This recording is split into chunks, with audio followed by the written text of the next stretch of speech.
மனதில் நின்ற காதலியே மனைவியாக வரும்போது சோகம் கூட சுகமாகும், வாழ்க்கை இன்ப வரமாகும். உன் வாழ்வில் செல்வங்கள் எல்லாம் ஒன்றாக சேர்ந்திட வேண்டும். பூவே உன் புன்னகை என்றும் சந்தோஷம் தந்திட வேண்டும்.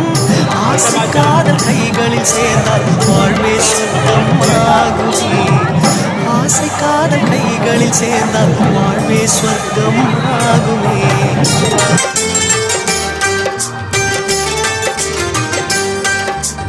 ஆனந்தம் ஆனந்தம் பாடும் மனமாசையில் ஊஞ்சலில் ஆடும்.